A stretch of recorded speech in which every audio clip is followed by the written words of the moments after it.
Assalamualaikum warahmatullahi wabarakatuh. Alhamdulillah.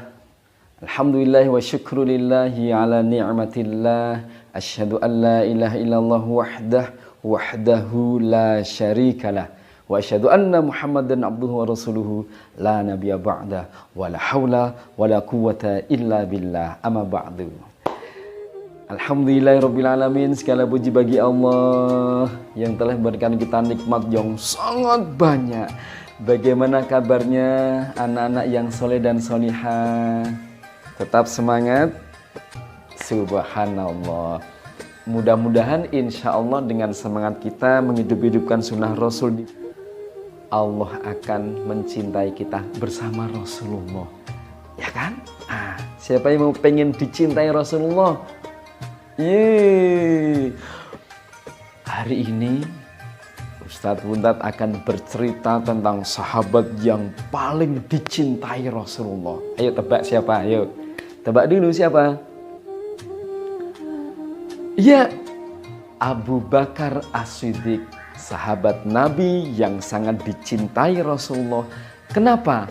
Karena keikhlasannya dalam berjuang, karena terus membersamai Rasulullah.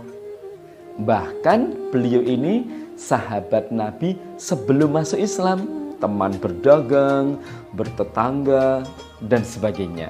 Nah, adik-adik, kita mulai. Siap? Duduk yang rapi. Adik-adik, kita mulai kisahnya.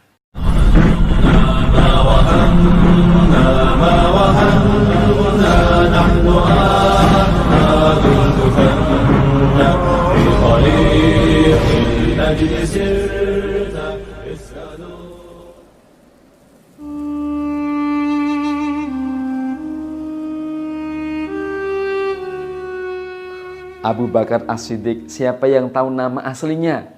Nama aslinya sih sebenarnya Abdul Ka'bah. Tetapi setelah masuk Islam, namanya diganti menjadi Abdullah. Tepatnya Abdullah bin Utsman bin Amir bin Amru bin Ka'ab bin Sa'ad bin Tayyim bin Murrah bin Ka'ab bin Lu'ay bin Ghalib bin Quraisy, dari kabilah suku Quraisy, atau sering disebut dengan Abdullah atau Abu Bakar As-Siddiq. Abu Bakar ini orang yang hebat adik-adik. Selain dermawan, bijaksana, cerdas, supel, suka bergaul, subhanallah, sangat dicintai Rasulullah. Kenapa? Karena dia siap membela Rasulullah. Apalagi pada saat Muhammad dinobatkan oleh Allah jadi nabi, banyak sekali orang yang membenci, orang-orang Quraisy. Siapapun yang berani masuk agama Muhammad, apa adik-adik? Tangan, maksudnya bukan itu, pedang. Siapapun yang berani masuk agama Muhammad, pedangku yang akan bicara, akan aku bantai, akan aku siksa, dan akan aku hujat biar dia tidak bisa masuk agama Muhammad. Adik-adik, jadi orang-orang Quraisy itu kejam. Orang-orang kafir Quraisy, mereka sangat kejam terhadap sahabat Nabi yang sudah masuk Islam. Bukan hanya disiksa, tetapi bahkan orang-orang Islam yang jualan pun diboikot. Tidak ada yang beli. Bahkan kemudian diusir di lembah yang sangat tandus. Akhirnya Nabi kita berdoa, ya Allah, Islam semakin berkembang ya Allah, agamamu semakin berkembang, tetapi orang-orang kafir Quraisy ini selalu membantai kami, menyiksa kami ya Allah. Aku mohon petunjukmu ya Allah. Adik-adik, akhirnya diperintah oleh Allah untuk berhijrah. Rasulullah bersama orang-orang yang beriman diperintah berhijrah. Hijrah itu apa, tahu nggak? Pindah.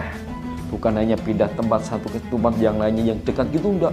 Pindah dari kota Mekah menuju ke Yasrib yang kemudian bernama Madinah.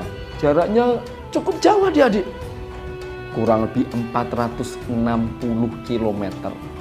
Di samping jauh, bayangkan harus melewati padang pasir yang panas. Belum lagi dikejar oleh para kafir Quraisy. Ini orang-orang Muhammad ini telah berpindah ke Yasrib. Ayo kita kejar. Dikejar adik-adik. Maka kemudian para sahabat ini sebagian berangkat dulu. Rasulullah beserta beberapa sahabat di akhir untuk segera melakukan hijrah tadi.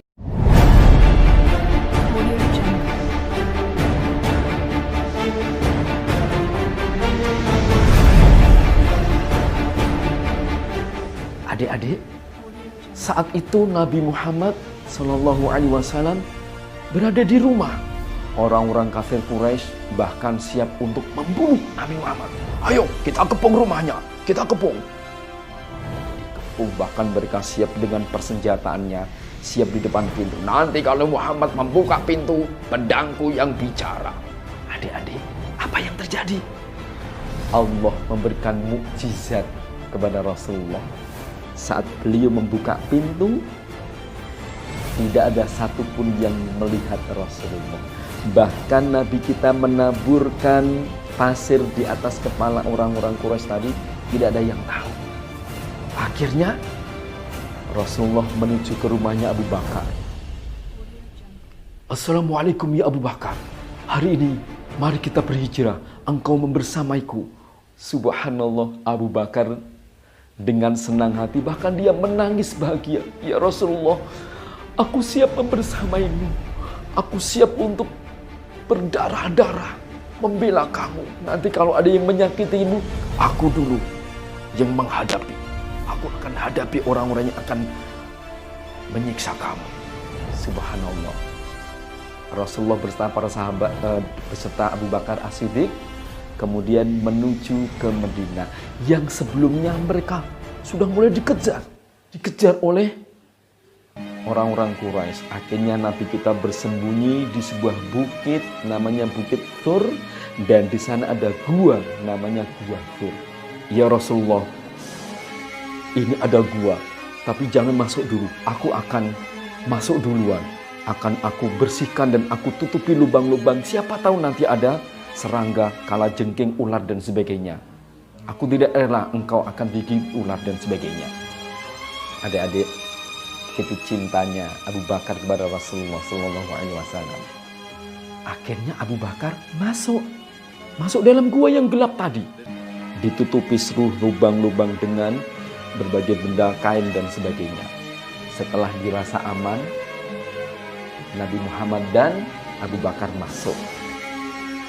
Lalu Abu Bakar mempersilahkan, ya Rasulullah, silahkan beristirahat. Rasulullah kemudian meminta, wahai Abu Bakar, bolehkah aku tidur di pangkuanmu? Ya Rasulullah, dengan senang hati, dengan senang hati. Rasulullah pun tidur di pangkuan Abu Bakar. Pada saat Rasulullah tidur, apa yang terjadi adik-adik? Rupa-rupanya ada sebagian lubang dalam gua yang kecil tadi belum ditutup oleh Abu Bakar. Akhirnya muncul binatang. Dan dalam kisah, dalam riwayat dikatakan ular mendekati Abu Bakar. Lalu kaki Abu Bakar digigit ular. Kaget kan? Kaki Abu Bakar digigit ular. Abu Bakar kesakitan. Dia tidak berani teriak. Innalillahi. Dalam hatinya dia menjerit, tapi dia tidak melakukannya dengan teriakan yang keras. Kenapa? Takut Rasulullah bangun. Dia menahan, ya Allah, sakit sekali ya Allah. Tapi aku tidak akan teriakan, akan membangunkan Rasulullah. Aku cinta Rasul ya Allah, ya Allah. Sampai akhirnya saking sakitnya Abu Bakar meneteskan air mata. Sehingga tetesan air mata tadi mengenai wajah Rasulullah. Rasulullah bangun. Ada apa? Wahai Abu Bakar. Ya Rasulullah, kaki saya digigit ular. Innalillahi wa inna ilaihi raji'un. Rasulullah kemudian mengobatinya. Wahai Abu Bakar, kenapa engkau tidak berteriak? Ya Rasulullah, aku takut membangunkanmu. Aku takut membangunkanmu. Aku ingin engkau selalu dilindungi Allah dan aku siap untuk membelamu. Baik, aku obati. Akhirnya diobati oleh Rasulullah dan subhanallah, sembuh atas izin Allah. Adik-adik,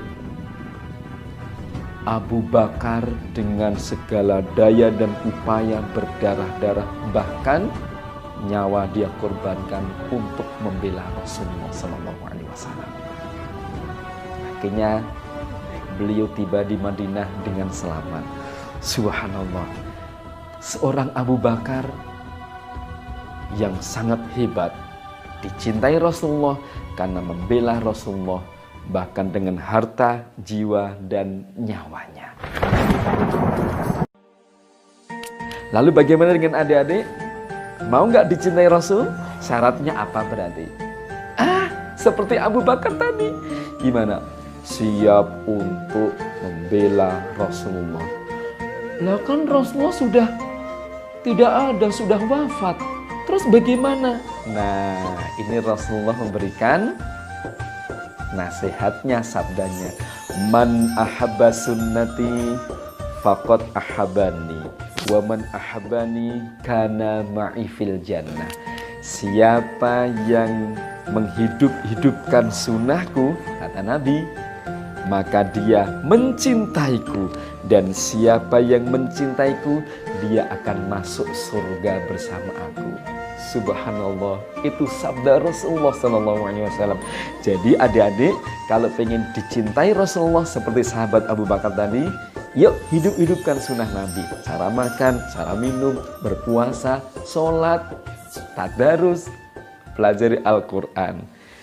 Insya Allah, mudah-mudahan yang sedikit ini bermanfaat untuk kita ambil hikmahnya dan siap untuk melakukannya.